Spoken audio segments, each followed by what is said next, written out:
Start.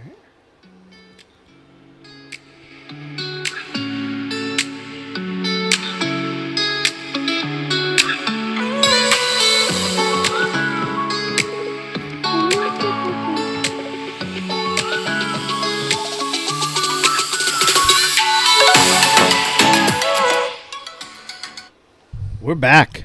Here we are. Episode 45, Season 4. Mainly Stupid Podcast. Mainly Stupid Outdoors. Mainly Stupid Outdoors. It's fucking light out still. Oh my god. I was just standing in the kitchen and Leah made tacos tonight. It's Taco Wednesday, I guess, not Taco Tuesday. I mean, we'll let it slide. You know, I don't know why we couldn't have done tacos last night, but should be Wings Wednesday or something. Wagyu. Wagyu. Wagyu Wednesday. I've never had Wagyu. Neither have I. It kind of seems like I don't really give a fuck. Yeah. I mean, I've heard it's like, Mike was telling me he was on a snowmobile trip and one of the guys that came bought, he ordered in Wagyu steaks from some, and it's something to do with the aging and the fat content, and original Wagyu is from Japan, I believe. Yes. But anyways, he brought these steaks that he got from some butcher in Texas. He had them shipped up here, or some ranch in Texas. And they cooked them trailside over an open fire.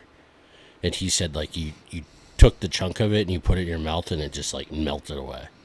It was just, like, that tender and delicious. And see, I kind of like to chew steak. Mm-hmm.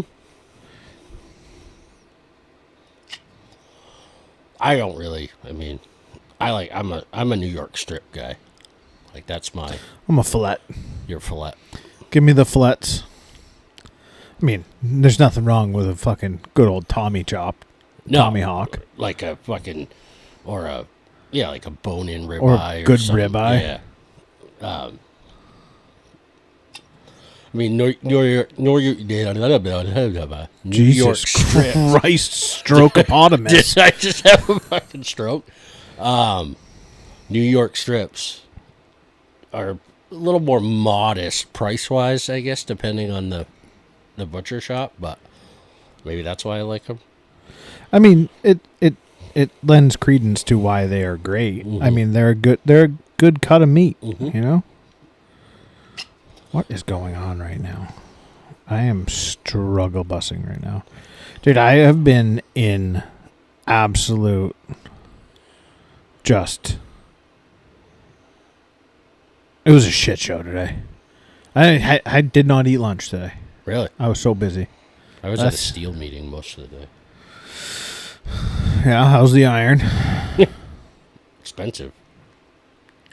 I had to go to Concord, and I would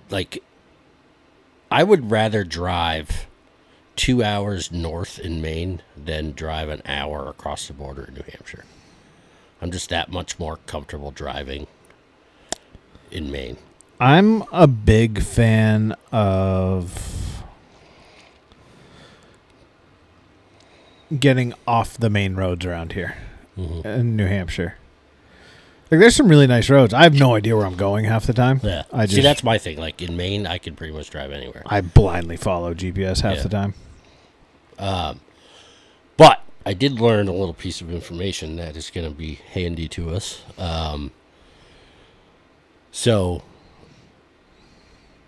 our steel distributor is Northeast Steel, based out of Groton, Connecticut. The VP of sales from there, his name is Joe Pesarello. Good Irish name. Yeah. Found out today that he's a big fly fisherman and spends a lot of time on the salmon and on the Farmington. Really? And said anytime we want to go down there, we'll meet up and fish with him. And he gave me some intel on some spots that I'll share with you off air. What the fuck? Who's trying to interrupt this greatest production alive? I don't know. So I got his phone number. Nice guy, but he works super chill dude. He's a few years older than us, I'd say. But Nothing wrong with that. So we did that. I like Steel's sales meetings because they're quick. They're like, we were done at noon, ate lunch, fucking out of there. Other companies fucking drag it out, and it takes for fucking ever. So what I've realized is the theme of corporate America is that if you schedule a meeting for, say, 10 to 1, Mm-hmm. you feel like you can't finish at 11:45. Yeah. It's like, dude, I would love you if you got this done with. Like, if it's something, like, busy enough where we're going 10 to 1 straight, all right, cool. But if I can tell you are just fucking grasping at straws and we're going over the same shit 6 different fucking ways to Sunday, I'm done. Mm-hmm. We had the changing of the guard, and we had our first meeting last week for the new soccer club board. And the president is such a type A person and an engineering brain. He comes in with an agenda, has times next to each fucking topic. He's like, we are fucking cruising. And his thing is like, you can go under, you cannot go over. And so I was like, fuck yeah, here we go. Like, let's get this. Like, and I like to shoot the shit. I'll sit around the table and talk fucking shop with anybody. Mm-hmm. But if it's holding up, like, if we have an agenda we have to get through before we're done, and we keep interrupting, I would rather just get the shit we have to do done, and then let's see where the night goes. Bring a 6-pack. I don't give a shit if it's at the library. What are they gonna do? Just do it quietly. Yeah. So, but that's. I went to a meeting. We were in a meeting the other day, and it's a quarterly meeting, and like we were just going over numbers of like where we were, and the guy was like, he was done halfway through when he should have, like, the meeting was an hour long. He was done maybe 22 minutes in. And I'm like, and he just like kept rambling and going back to slides and talking about numbers and talking about, and I was just like, I finally said something to him, and I was, because it's also getting scary where I'm starting to be like the senior person in all these meetings, which is great. It's weird. It's not great for everyone else. Same. But I was like, John, I appreciate you going back over this. We've already gone over it, and I'm not trying to insult you, but do not feel obligated to use up the hour-long meeting we have here. All of us are super busy, and we've got the point. We know what our numbers are for the year. I think our goal is met for this meeting. And he was like, yeah, I wasn't really sure. And I was like, no, we get it. We want it done. There was so Steel has realized, as far as the e-commerce business goes, like they're losing like us as dealers, them as a company are losing a massive chunk of money to e-commerce. Oh, no way. Really? Right? I'm glad they got there in 2025. I'm not necessarily for e-commerce when it comes to selling a chainsaw. Like, I don't want to ship a chainsaw to somebody because I want them to come in and have us set it up and show them about it. But, like, battery-powered stuff, I'm not against shipping it, especially if I don't have to touch it. Like, if I can drop ship it and I get the sales credit for it, fucking great. Yeah. There was this old guy there talking about it, and, like, he's obviously he owns a company. He's been a steel dealer forever, and he's like from Coos County, New Hampshire. So he's just fucking old. And he's talking about, he's like, well, how am I supposed to test? You want us to test run these chainsaws? How am I supposed to test run it, break it back down, put it in a box, and ship it out? And he kept going on. And finally, I raised my hand, and the sales rep was like, yeah, Hugh. I was like, just to get the point across, no, you're not forcing us to do this, correct? And he's like, no, nobody has to do it. We're just showing everybody that, like, there's a big chunk of money that we're all missing out on. Yeah. And I like looked at the guy and he was like, "Oh, well that makes sense." I'm like, "Let's fucking shut up, dude, and let's fucking get through this." Yeah. So we did that. The highlight of it was I got to talk fly fishing with a dude for. That's always. John came with me from the shop, and he's sitting next to me. And Joe came over, and he's like, "I guess we have a common interest." One of the other sales reps told me that you tie flies and fly fish. I was like, "Yep." And so he started showing me pictures. He's like, "I looked you up on Instagram. Those are sweet flies that you're tying and stuff." And I said, "Yep." And so we talked for like 10 or 15 minutes, and he left. And John looked at me and was like, "Really? You can't fucking go anywhere without without finding somebody to talk to you about fly fishing?" Yeah. I was like, it'd be the same thing if he came over and talked to you about bicycle riding. Yeah. One other thing I thought about when I was sitting there with my eyes bleeding watching PowerPoints, I got an idea from another podcast I listened to Okay. about trying to get like reviews and ratings and stuff like that. Yeah. So they told all of their listener base to give them a 5-star rating, but in the review, roast them. All right. And it's fucking hilarious. Like some of the shit that they've come up with. I cannot wait to watch Huey get roasted. Mm-hmm. So, rate us, give us a 5-star review, but the deal is, you gotta roast us. Yeah. And you better use your actual name because I'm coming right back at you, motherfuckers. So we'll see what happens. I'm sure we'll hear from Glitter Queen. Oh, yeah. He came in the shop today. He's like, "When's the next episode coming out?" I said, "We're recording tonight, so probably 10 minutes after we're done recording." He goes, "Good. And I want you guys to do a live podcast from the Mouse and Boat Ramp this spring. I'll bring the beer, or I'll bring the vodka or whatever." All right. I said, "Deal. We'll do that." Only if he has a fanny pack and he pulls it out and sprinkles glitter on people. We should we should make a wager with him. But all right, we'll go out fishing, and whoever, I mean, I guess I'm putting my foot in my mouth here because I'm going to be the one wearing the fanny pack, sprinkling glitter on people. But whoever catches the smallest fish has to do that. Yeah. But he owns the boat, so it's got to be him.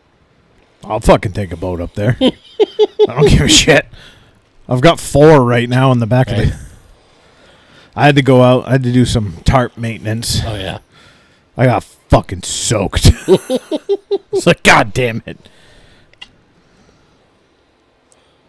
Yeah, this time change has been nice. I can feel myself coming out of the seasonal depression.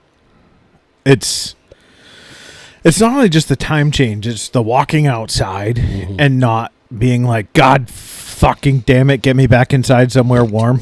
Or walking out and being like, all right, am I going to slip and fall and break my neck? Yeah. So the first really nice day was Monday, I would say. Mm-hmm. And we had a team building. We went to game time down in Amesbury. Actually, nice spot.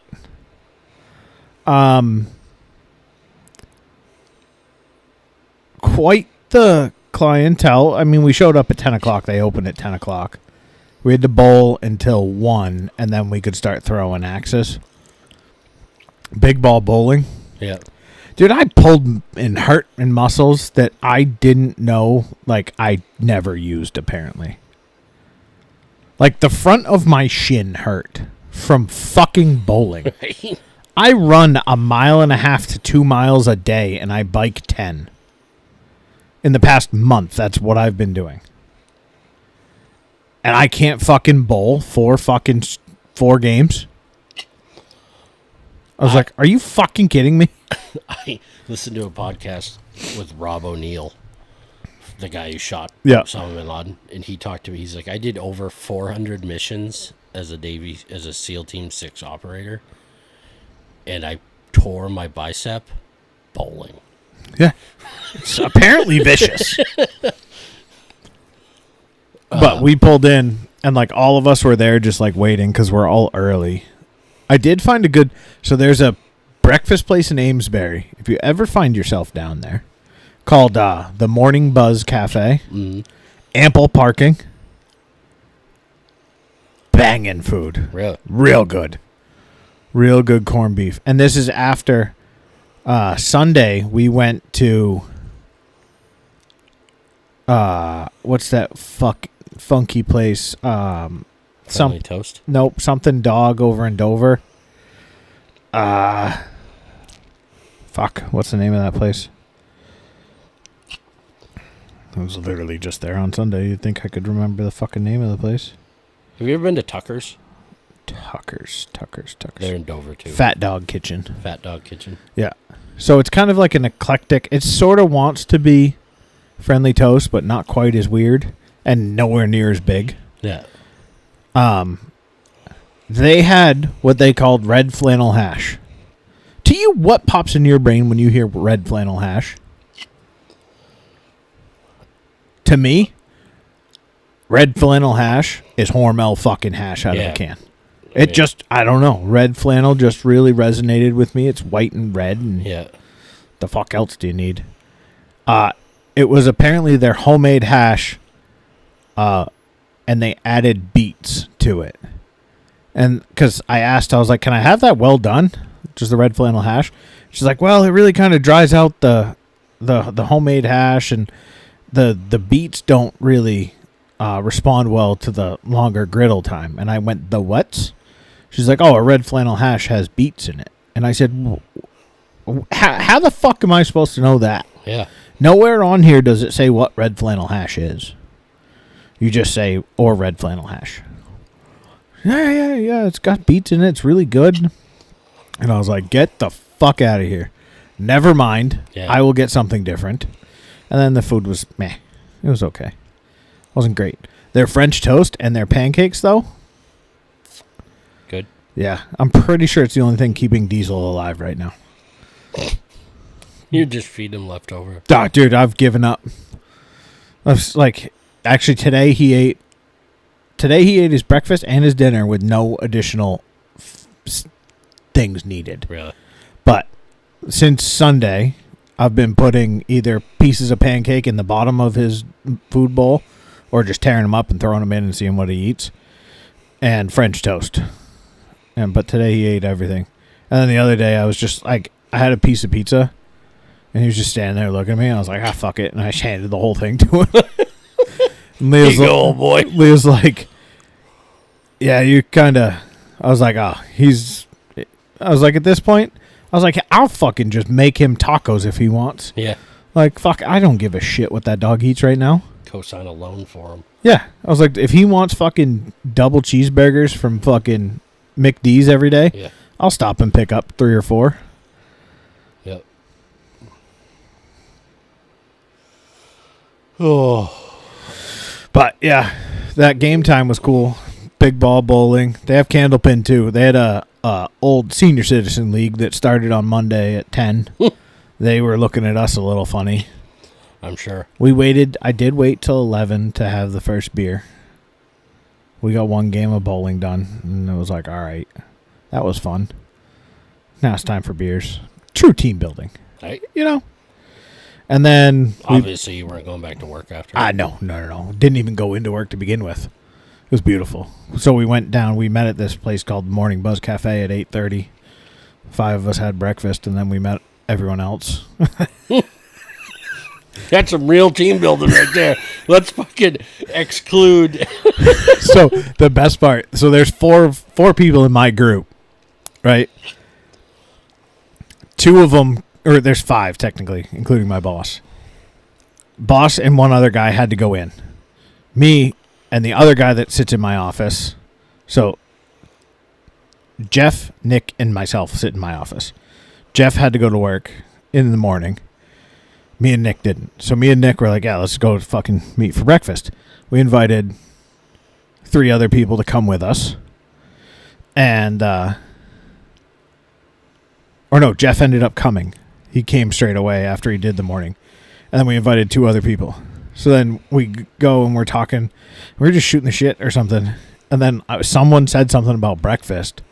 One of the other guys that wasn't one of the four in my group. Mm-hmm. And the fourth guy that works with us, he's like, what the fuck are you talking about, breakfast? I was like, oh, yeah. Yeah, sorry. The cool kids went. we met for breakfast at 8 o'clock this morning.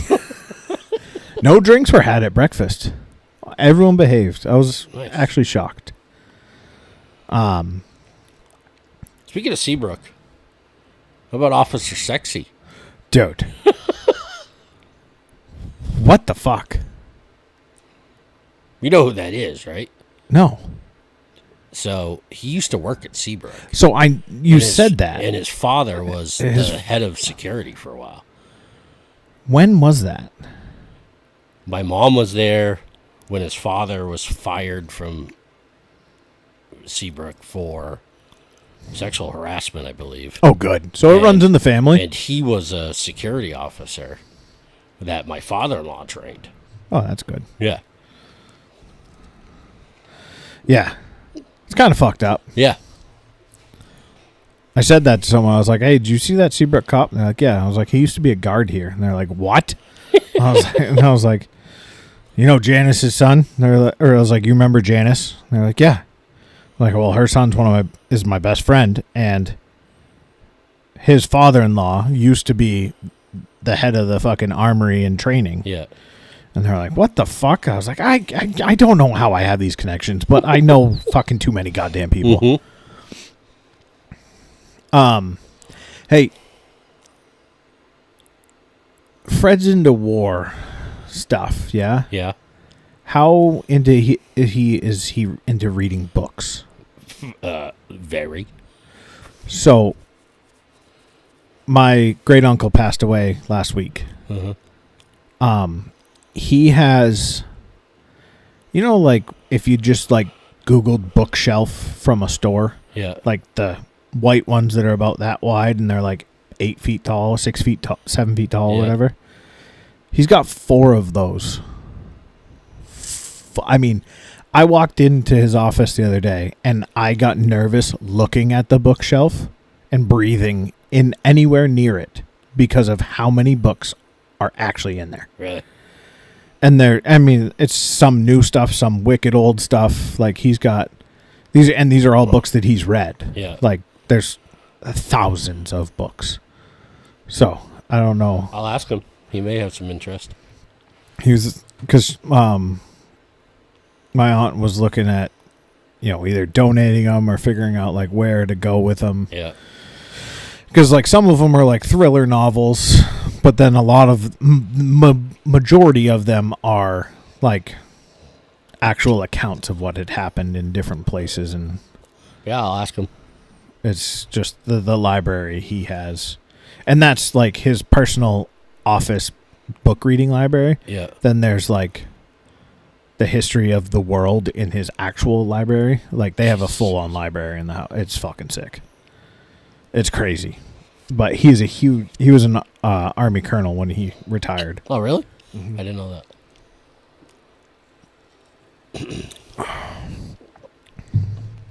Your dad texted me when he was on the way to Quebec. He sent me a picture of the birdhouse wall, the $1 million wall in Caratunk. Have you ever seen that on 201? Not that I can really remember. On 201 going towards Lake Jackman before the Forks, there's this wall. They call it the $1 Million Wall. Oh, the birdhouses. Yeah. Yes. He sent me a picture of that, and then I told him about what it's there for. And then he stopped at Bishop's.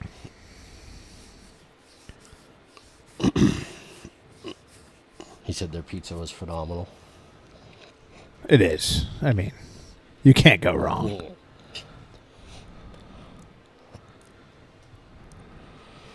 I'm trying to think if anything else has transpired. Not really. Like I think all your nymphs are done. Your nymph box. You think? For now. I'm just gonna keep tying them because I still haven't tied any flies for myself. I still have some from last year, but I had to tie more chubbies now. I haven't tied any of those yet. I know we talked about the royal chubby. Yeah. And then, Aaron texted us and said he was giving up Instagram Yeah. for Lent. He liked one of my photos yesterday. What a prick. So that lasted a minute. He's probably like, well, I gave up the app on my phone. Yeah, and then he signed in on his computer Yeah. or something.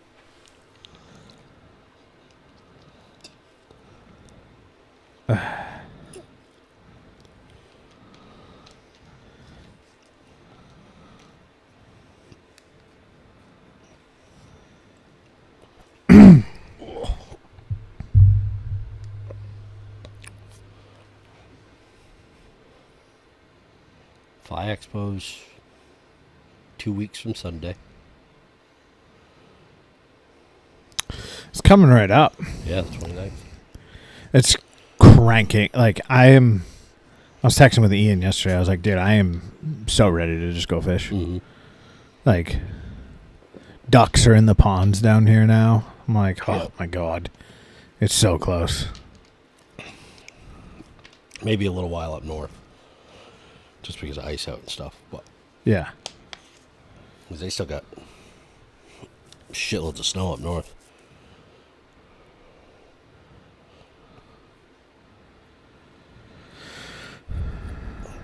Get my tattoo finished next week. That's about it.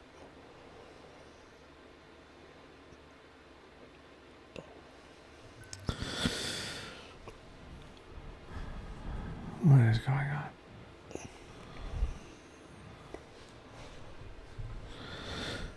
Dude, this whole...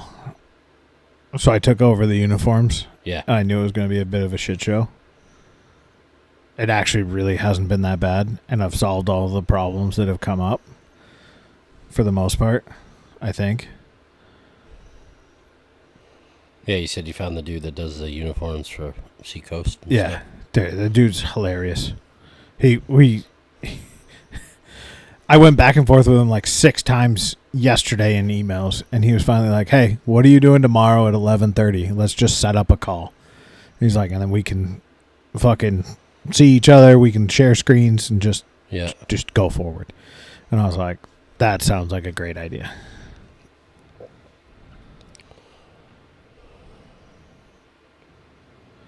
And I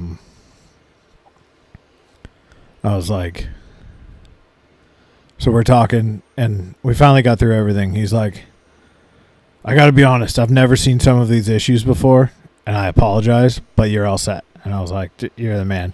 He's like, anytime I can get on a call and I'm jealous of someone's beard, he's like, it's a good day. And I was like, yeah, it's chopped down actually. Where's he from? He lives in Connecticut, I know. but he's from England. Yeah. Super British accent. I wanted to be like, yeah, anytime I talk to a British guy about soccer, I feel like I just the day is better. Yeah. For sure. Does he still call it football? Yeah. I was talking to one of our landscapers who's from Scotland, and he took his son back there last summer, and they went to a football game, and he was like, it was just fucking 120,000 people. Showed me a video of it, like the chanting and the singing, and fucking just wild.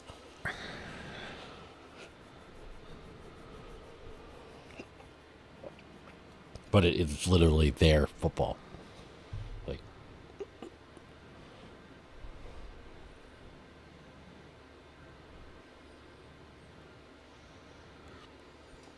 Yeah. Well, it's like, so what people over here don't really understand. It's like, as crazy as everyone is about the NFL, yeah. but put all of the teams in New England. Yeah. Right. And that is the English Premier League. Yeah. And you're like, what? And it's like, yeah. And there's 100,000 people at every game. Yeah. Like, you take Michigan's stadium, which is bigger than any NFL stadium, and you put 32 of them around New England. And it's actually less than that, right? Because, like, how long does it really take to drive from the south of England to the north of England? England's not that fucking big. Yeah.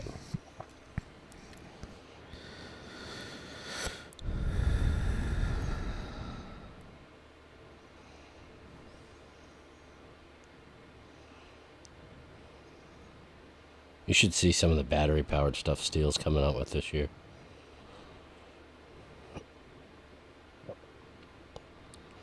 Fucking battery-powered everything.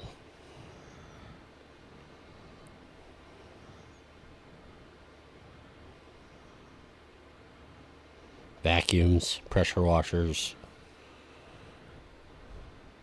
It's wild. I don't know. I'm not sold on batteries yet. I'm real close on the old snowblower. I might go for it. The battery-powered snowblower? Yeah. Don't. No? No. See, this is why. This is why I have trust issues. Don't do it. For your, like, if to do your driveway, you'd fucking hate it. If you got the 2-stage one, it's the type, like, your dad's snowblower works well for what it is. Like, I will give that credit. Yeah. The 2-stage one does a great job if your driveway is literally perfectly flat. Not even flat, but like the size-wise, because they rate those snowblowers at 30 car spaces and 10 inches of snow, and that's like powder is how they rate it, and that's on 3 batteries, 3 60-volt 7.5 amp hour batteries. The snow we get up here is like if we got 6 inches of wet heavy snow, you would be able to probably do where my truck's parked and where your 2 cars are parked before you got to charge the batteries again. So what's the fucking point of getting a battery powered one? Because some people have the perfect setup, and that's who I sold them to, and they love them. But I've sold them to a couple people that wanted battery because they didn't want the maintenance, because there isn't a lot of maintenance. There's no gas-powered engines or anything like that. But they both traded them back in for gas-powered snowblowers. Because, I mean, in theory, you just buy more batteries. But the batteries are $360 a piece.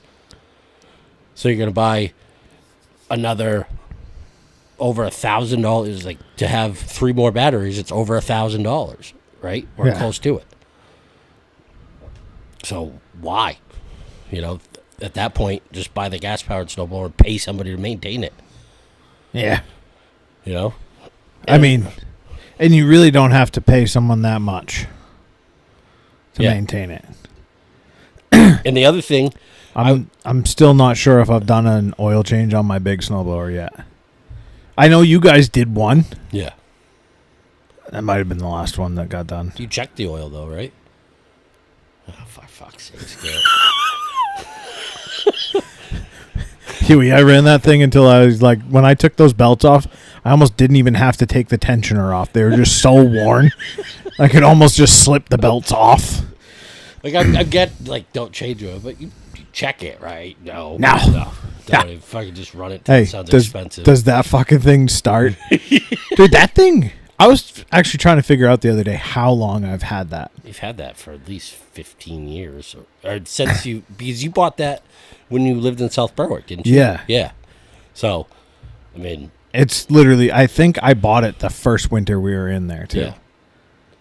Maybe the second. There's a chance I might have shoveled once. Yeah. So you lived there, what, 5 years? Yeah, we bought that house in 2009. So, and then Liv was a year old when you moved out of it, or moved here, right? Yeah, 2 years. Well, she was a year and a half, but yeah. Oh, and you've been here 10 years, 8 years, whatever? Yeah, 8 years. So, all that. But actually, it'll be 9 years. It just was 9 years. But yeah, don't buy a battery-powered snowblower. I like a lot of the battery-powered stuff. One fucked up thing I found out today at that steel meeting is they're talking about California, how they've implemented the gas-powered ban. Yeah. Steel still sells a shitload of gas-powered equipment to the state of California. Really? Yeah. Like, it's municipalities are still using it. Fucking, like, there's still a market there. Like, it's not completely banned. Like, there's so many loopholes and shit that, like, the sales manager was like, it's California politics that make people think that it's just outlawed. Yeah. It's not. Like, it's outlawed in, like, but the EPA hasn't banned it yet. So it's not federally mandated. So it's weird. But some battery-powered stuff, I think it's great. Like the little battery-powered chainsaws for homeowners and stuff that cut up small trees and shit like that. Fucking awesome. Weed whackers for the people that fucking weed whack their lawn 3 times a year. Yeah. So that's one of the ones I've been thinking about going to. Because I really don't weed whack all that often. Yeah. They're fucking great. But we're just not a homeowner 2-stage battery-powered snowblower unless you plan on spending thousands of dollars. If you want to do a big driveway, you're going to have to spend an extra $1,000 on batteries. That's not worth it. And and you still got to wait. They don't have simultaneous charging yet. It's all sequential. So, and it takes about 2 hours to charge a battery. So you're looking at 6 hours to charge a set of batteries when you can blow through a set of batteries in 20 minutes. So yeah, and this in lies why I don't like battery powered anything. I sold about one of the first battery powered snowblowers I sold was to a older couple. I saw the driveway, like, because I knew where they lived. It's in South Berwick. It's right on a side street, and there's literally enough spots in their driveway for 2 cars. Yeah. And, like, so they snowblow around around the cars, back the cars out, finish the snowblowing. And they love it. Yeah. And it works great. Because they've only got to fucking snowblow a total of like 150 linear feet. Exactly. Yeah. So that's perfect for them. Your dad loves that little single-stage one, and your dad does more than... As long as he keeps fucking breaking those fucking parts, you are going to stay in business. So, and those have worked out great. You know, we have a couple guys that they make a bigger one of those with rubber paddles, and they use those, and they've had good luck with them. But those 2-stage ones, man, I might get the one with rubber paddles because I'm going to redo the deck out back. Yep. And when I redo that, I'm going to want it cleaned off instead of... I would clean it off and I would shovel it if I was home. Yeah.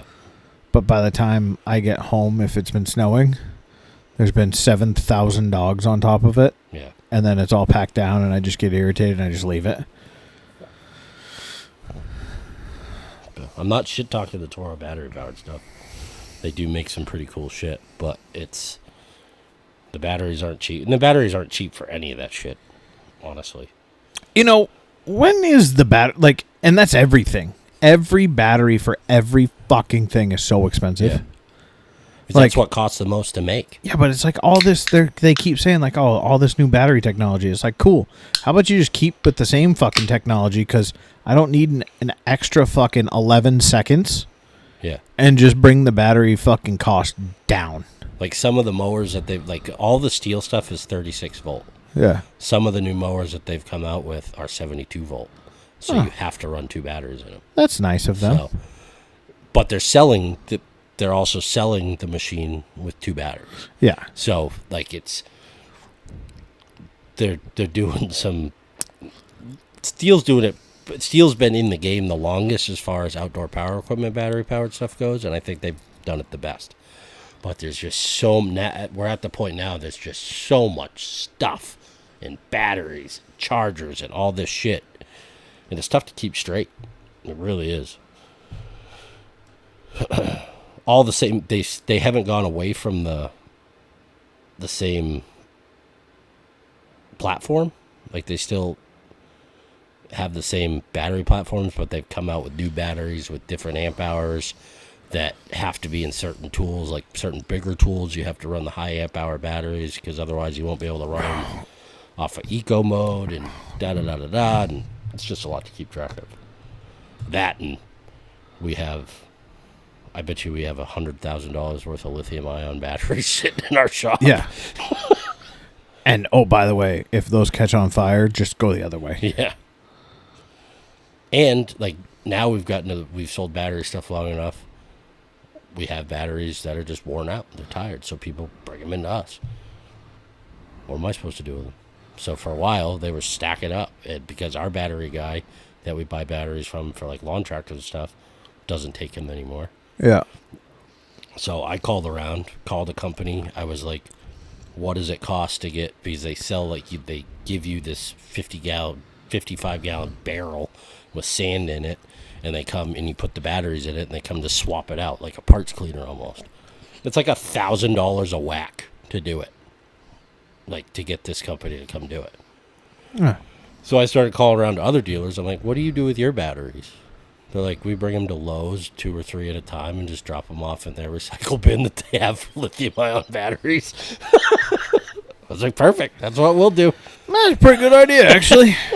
So when we have, like, I'll take 2 or 3. I'll give them to the delivery driver. I'm like, go to Lowe's, drop these off.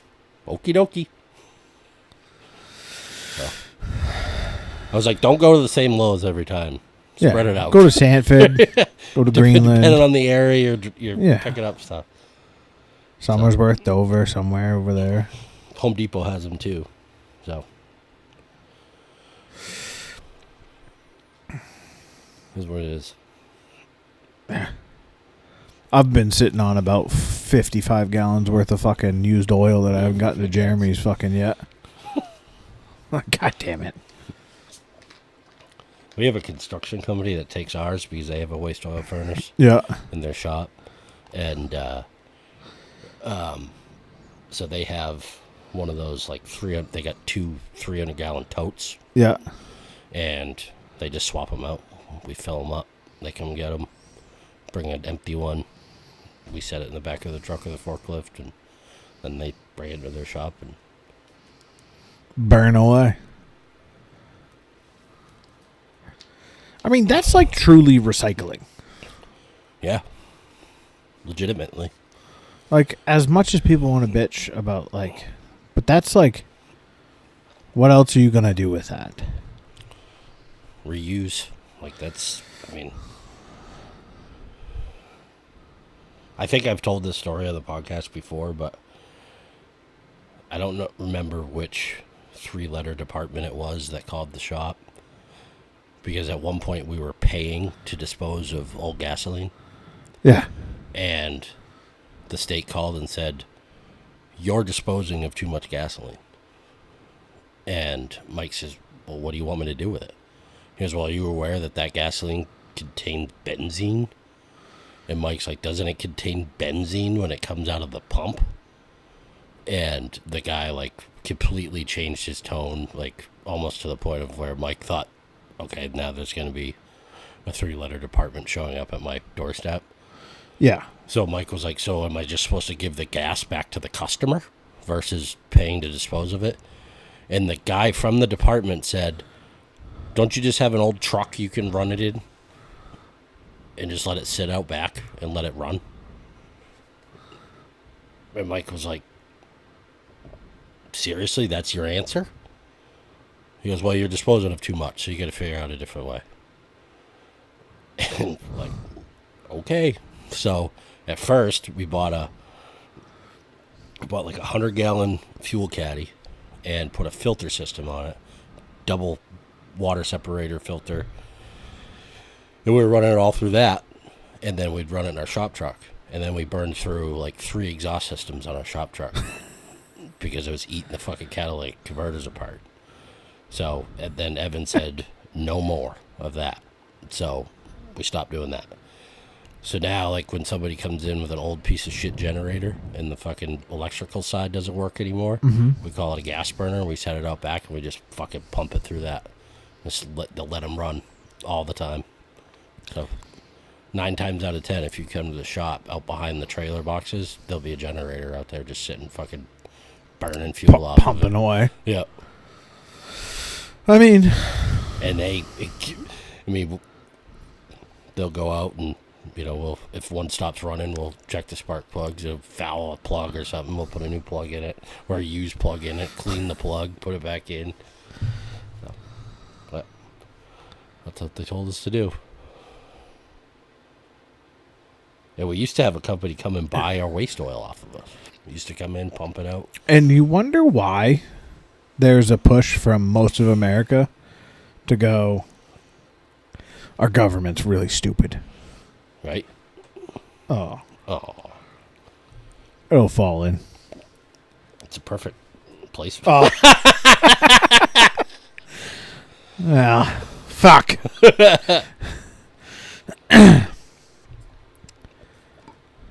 So, Well, I gotta make a decision on some. I gotta buy a line for my. I'll probably wait till the show. No, I won't. I'll do it before or after. what, at the show? Yeah. Well, according to the website, if you spend $600 at the fly show, you get a free fly line of your choice. Yeah, that's great. Except the line to check out always goes up the stairs.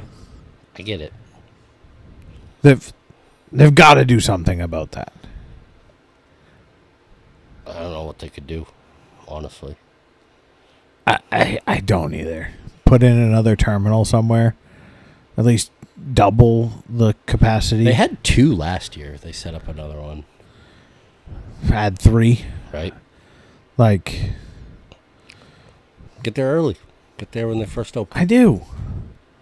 And I normally come back in the I haven't even afternoon. looked at I mean, obviously it's way far out for that, but Oh, we are slacking in the guest department. I just saw Alex Poland was on some other Maine podcast for his art and his yurts. he has his own podcast now too. I don't know. Where Waters Meet. is what it's No, called. it was not that one. We should have him on. He's gonna be at the show. You ought to chat him up. Oh, yeah. That's what I'm good at. You're good at talking to people. Sometimes.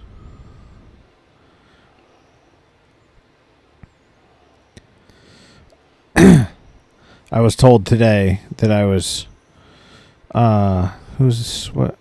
Maine Outdoor Podcasts. It was the Flyline podcast.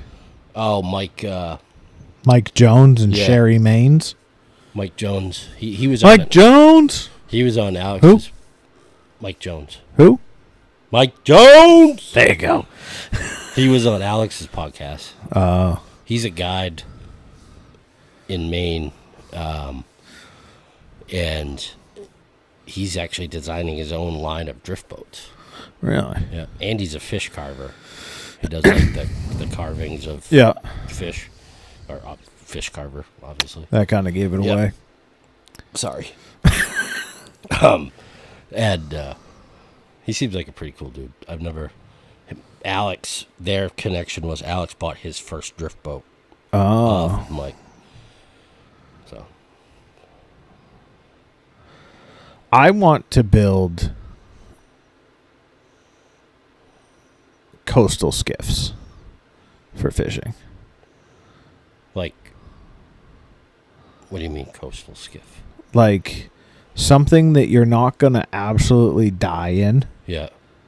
but still has like really good lines and can draft like basically I want to make a 20-foot absolute striper missile.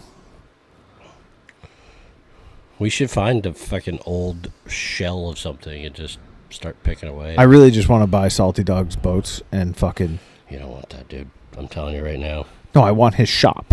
Yeah, you want his shop, but that motherfucker is so cheap and ornery that he will never sell that place. That's fine. He will die there. He is a cheap fuck. Yeah. The day I saw him and he had his knee all bandaged together with an ace bandage, I was like, Jesus Christ.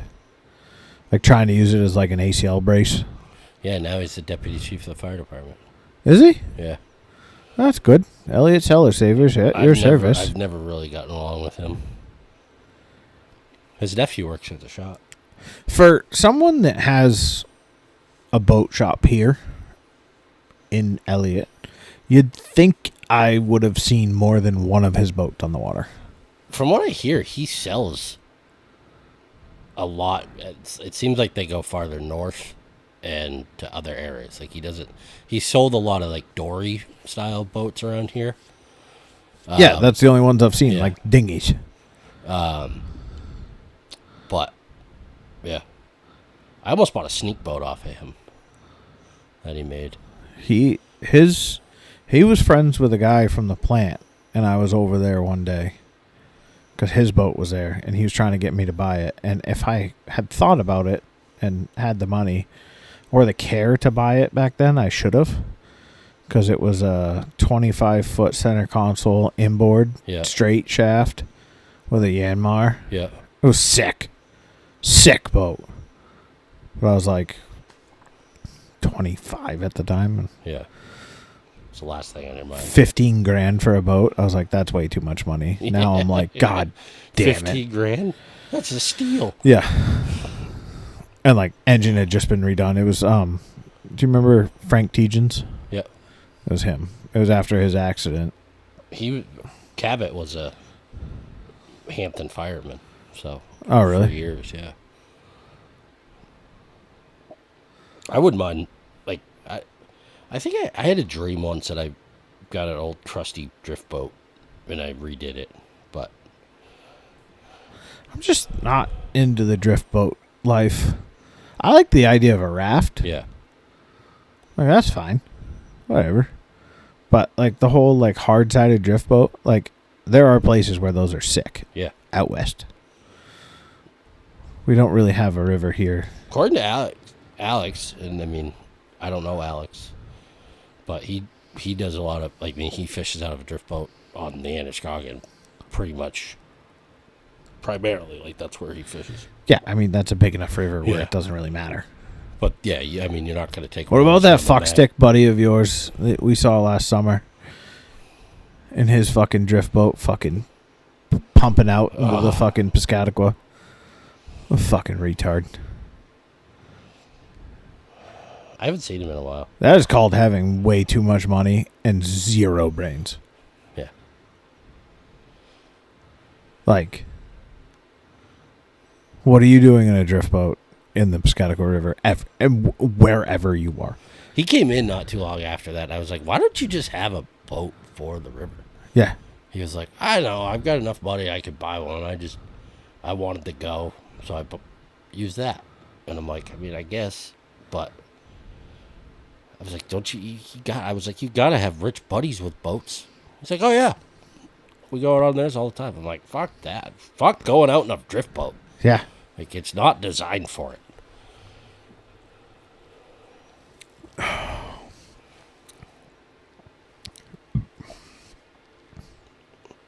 People are wild. There's something.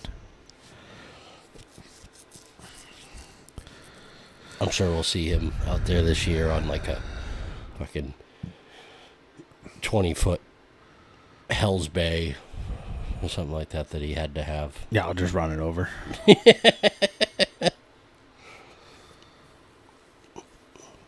Just bump into him. Oops. Sorry about that. Right. But yeah, I gotta get fly line for my 10. I don't really need anything right now. That's literally all I technically need. Probably gonna end up with a new 8 weight. I wouldn't mind getting like a 9 or a 10 weight, but I don't need one. I'm thinking the 10 weight's just gonna live on the boat, and it's just there if we get the shots. Yeah, or if it's windy out, like I'm probably not even gonna fish it then. Like I like both of my 8s. I wouldn't mind having a 9 just to have a little bit more oomph in the wind. Chucking bigger flies. Like chucking those big flies that your dad got us last year, you could definitely tell on those 8s. Dude, I found a streamer pattern for, we could got to change some colors around, maybe a little bit larger hook, but I ordered the stuff to tie it. It's called the Complex Twist Bugger. I think they're gonna be fucking sweet. I'm gonna tie you some, but it's good bass fly. I learned it from Fly Fish Food, Cheech from over there. It's a big, meaty, fucking just a lot of body to it, so it really moves cool in the water, I think. So, tungsten cone head. Oh, fuck yeah. That's what I'm talking about. Yeah. Give me all the weight in the world. And you put wire, you wrap the hook shank with lead-free wire, so there's weight there. But instead of like a traditional bugger, you don't. You put you tie the marabou tail in, but you don't tie tips in. You tie you pull the marabou off the stem, so it moves more, and tie that in, and then you do you tie polar chenille, like big fluffy polar chenille in, with a chopping feather. Grab it and twist it, and then you wrap it forward, and then the head is bruiser blend dubbing that sits in behind that cone head, so it just adds puts a head on it, adds even more movement. Like, I'm so fucking horned up about that streamer. You are rocked up right now. I've watched the video on how to tie it 50 times in the last 3 days. Like, I have it memorized how to tie it in my head, and I'm just waiting on the fucking hooks in the shit I need to tie it to get here. Oh, can you tie that in like a 2-aught? Yeah, I think you could. Or like a big predator hook or something like that. Yeah. I'm going to tie them like this. It's a size 2, 3X long, wide gape streamer hook. Yeah. So you could probably use that. I mean, it's an XT350 Umpqua hook that, it's got some fucking ass to it. It's not a trout streamer hook. Yeah. He's fishing. They do a lot of streamer fishing out in Utah, and reservoirs and shit like that. But bass, striper, you change the colors up, you could make that thing look like a bunker, like a shad. I'm jazzed about that fly. And just making palmering material on spinning it and shit. So I had to make I bought that dubbing spinner. Yeah. So with that material, you got to clamp it. So he uses a gator grip spinner. So what I'm going to do is he actually made some, and that's where I got the idea from. He took an alligator clip, battery terminal with some shrink tape.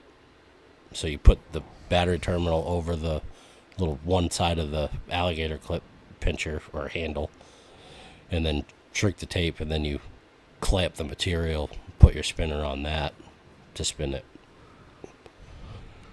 So.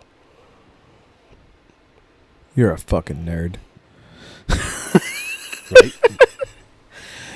So it was, did Ian text the group or just me? Did he send you the picture of the dubbing? Yeah. Yeah. He He texted me that too. And he was like, "You're getting into all this. This has got to be your next thing." Yeah. Custom ice dub blend. Yeah. No actual ice dub used. Like all the different yarn and shit that he got. I felt bad, but I was doing something and he just kept texting me about it, and I stopped answering. Well, I felt like a douchebag because then get shit done. He was clearly listening to the podcast. Yeah. Because he started asking me about the chubbies and like colors and how to do it. Yeah, he had. Why didn't he just text the group? Because he had the same exact conversation with me. Maybe he likes getting 2 different text messages open. I don't know. But he's like, what size? And I go 8, 10, 12, 14. Yeah, exactly. And I said tan and gold royal version with tan foam, black and blue also similar. And then he sends me this. Yep. Of all of his fucking yarn and body flash. He's like, which ones? Which colors are you thinking? And then he sends me another one. He's like, this one? Yeah. I was like, dude, you could just like FaceTime me real quick. And then he's got a food processor that he puts it all in. He makes his dubbing. Yeah. I mean, I get it. He was probably, knowing him, he was probably texting us both separately, taking our conversations, putting them into AI, and then like creating some sort of fucking spreadsheet chart. I don't think he uses AI. I think it is Ian AI. He tells us he uses it, but he's actually just coming up with it on his own. Just so tismed up. He just does it himself. God. I respect it. Absolutely. I just don't have time for that shit anymore. I like how you say you outsourced all your flies, your fly tying. Yeah. I get a kick out of it. Mandy was like, you were texting me and Aaron about that, and she happened to see it. She was like, "What does he mean by outsourced his flies?" I was like, "Hello, like I'm fucking Habib from India taking over." The only difference is I know it's actually good quality materials.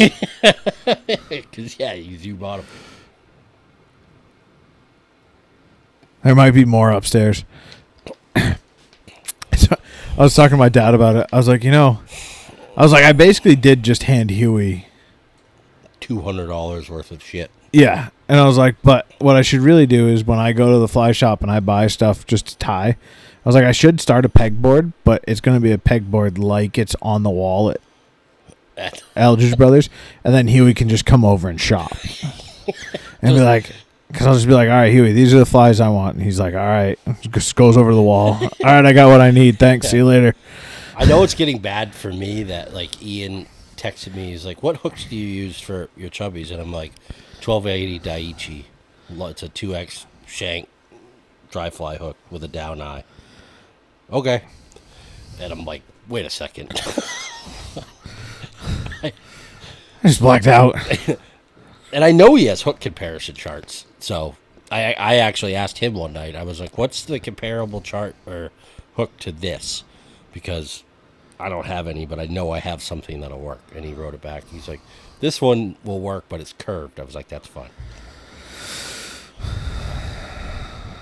And then I think he sent me that data. So, between him and I. Big data guys. I'm not a data guy. I'm a buy the material when I need it guy. And like keep it organized type of thing. He's truly... I'm to the point of, like we had talked about, where like you just make kits that say like, okay, you can tie 12 flies with this kit. Just give me that. I'm like, when I sit down to tie flies now, I'm like, all right, I'm tying Duracells. And I want to tie these colors. So I go to my wall and I take down the dubbing and the hooks I need. And I just have then I take the hooks out. I put the beads on them, set those aside. I take out a clump of dubbing, set that aside. I have the Coq de Leon set aside for the tails, and then I go to town. He's like a whole nother world. Like, I just go upstairs. I make sure I've got like 20 hooks out. I make sure I've got like 20 red eyes, and then I just grab white, green, and some peacock. And I have more flash than I know what to do with. Like Leah bought me one of those flash spinners, like the holders. Yeah. It's overflowing. And she's like, why do you have so much of this? And I was like, your daughters are the reason I have so much of this. I may need some of your flash. I gotta look to see what colors I need. I literally probably have every single color on the wall. Because I want to tie some more like Frenchies and stuff, but I want to change, and Paragons, and I want to change the colors of the flash up. I'll go grab it afterwards. It's just sitting upstairs. I just now only exclusively use Pearl Flash. Yeah. That's all I use. That's what I did those Paragons with, was Crystal Pearl or whatever, but I want to change some of the colors up on them, so, but still make them in that same style. So. Yeah. The girls like the shiny, sparkly shit. I've got it in fluorescent pink, purple, blue. Fuck it. Literally any color. I've got the rainbow pack one. Both the lighter version and the darker version, because we had to have both. I've got some neon green that glows in the dark, which would actually be kind of dope on a Pertagon at night. Yeah. Oh my god. I was just thinking about that. Oh my god. All right, folks. Well, got Huey chubbed up. Thanks for listening. See you next week. We'll be back next week. Getting closer and closer and closer to fishing. Yep. Every podcast. Every week we record is 1 week closer to fishing. I gotta buy my fishing license. I've got mine. So, speaking of fishing licenses, they're talking about going up again. I thought they did. Or they might have. I don't remember. It was a $7. You sent me a link on that about how. About where the money's going. So, that's great you say that right now, but, like, I want to see in August where it actually went. Yeah. Like, what did you do with the money? Show me some receipts. Yeah. I want to Doge it.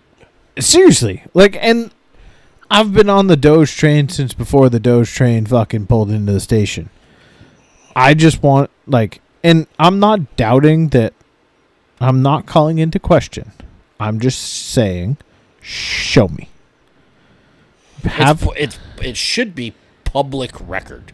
It is, technically. I guess you're right, yeah. But when you go look into it, and it's like, oh, well, this money went to this person, and it's like, well, for what? Oh, we paid a scientist fucking $400,000. For what? What did we get out of it? And, like, that's where I'm, like, what are we wasting money on? Where it's like, if we had that data or we didn't have that data, does it change anything? Yeah. No. All right, well, then why the fuck are we doing it? Like, run this shit like a business. Pretend like it's actually your money. That'd be a fucking radical change. You're not wrong, but it'll never happen. And I mean, we all have waste and we all have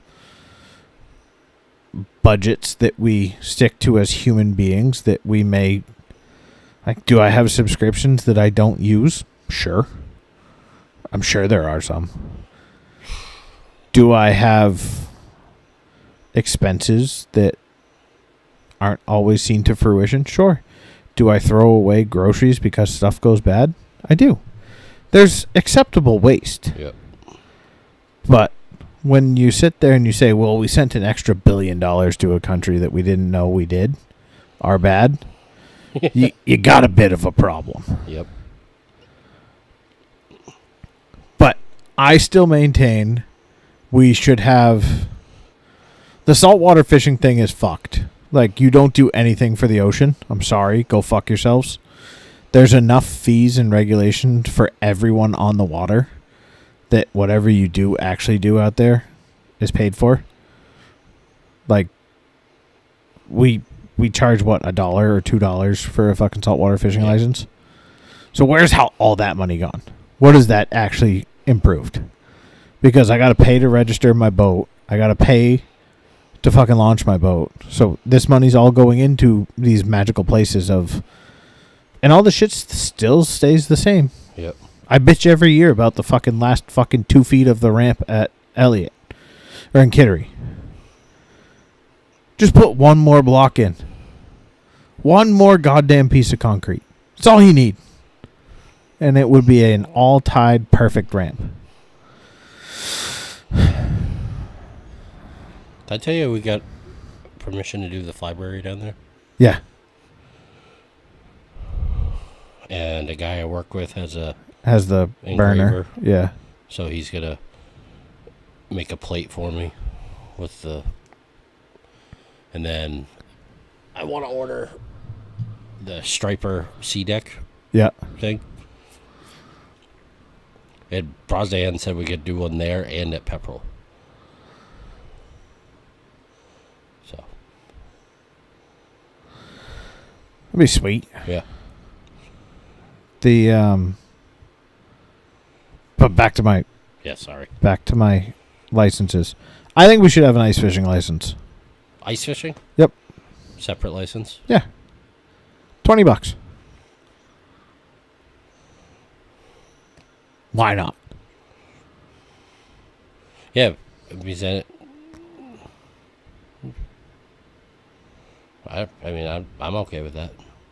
I'm not against paying extra fees. Think about it, right? Because we have... For licenses. If you buy a hunting license and you want to go kill turkeys, what do you got to do? Buy a turkey tag. Buy a turkey tag. When's that good for? I think it's the month of May, essentially. Yeah, and then what happens when it comes around in the fall? You buy a fall turkey. I think it's all the same now, honestly. They used to have spring turkey. Yeah, now I think spring and fall. Or one. I think it's one, and you get 2 turkeys in the spring and 5 in the fall. And in the fall, you could shoot hen or tom. But if you want to go kill a bear, what do you got to do? Buy a bear permit. Yeah.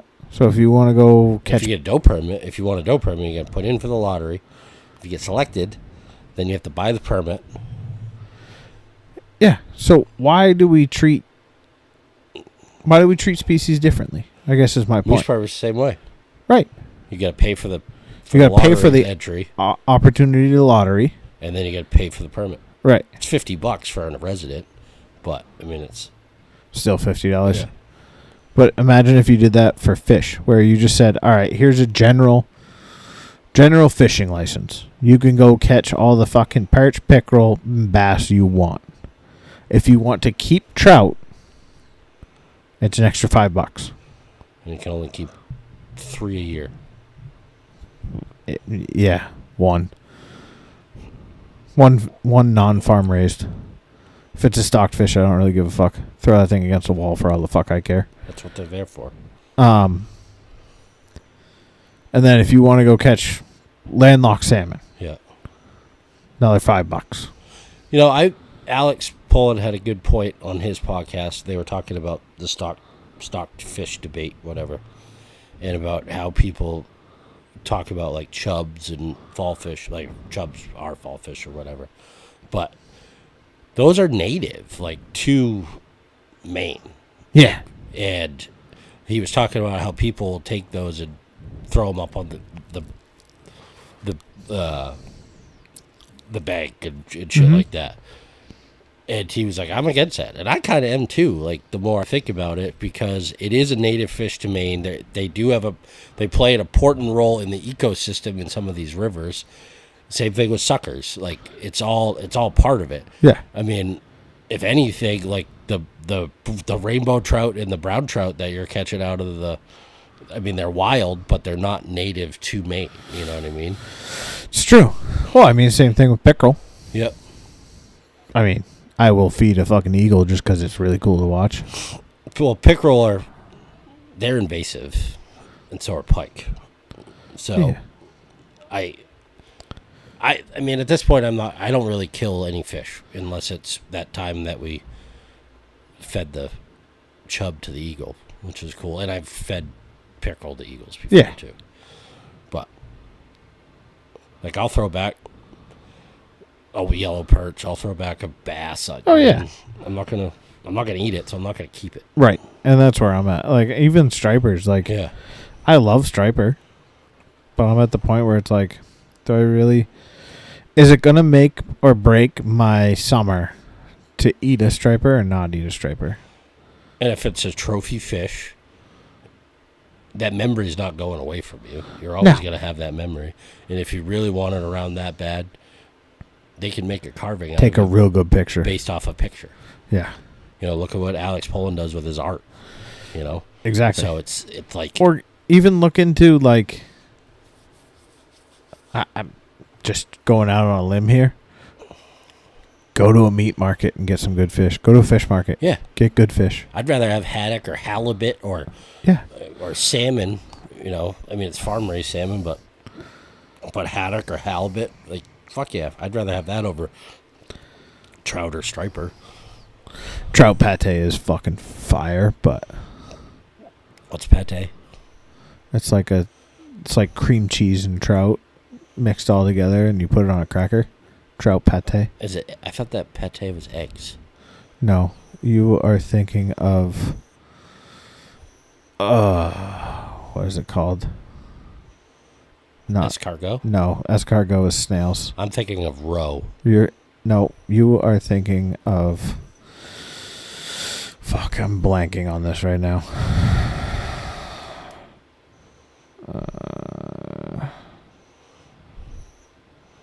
But roe is fish eggs, though, right? Roe is fish eggs. Caviar. What's caviar from? Caviar and roe are synonyms. They mean the same thing. In very strict usage, caviar refers only to sturgeon eggs, while the eggs of other fish species are roe. But the word caviar is often used for any edible fish egg, or even vegetarian items that slightly resemble fish eggs. Get fucked, you goddamn vegetarians. Go fuck yourselves. I had sushi one time with fish eggs on it. It was actually pretty good. It's really good. I ordered it on accident. When you fucking bite into it and it kind of snaps. Yeah. It's It was like so much fun. It's like an adult gusher. Yeah. All right, I gotta pee. Thanks for listening. We'll be back next week. Love you. Ramping up for the old fucking Eldridge show. Oh yeah. We love you.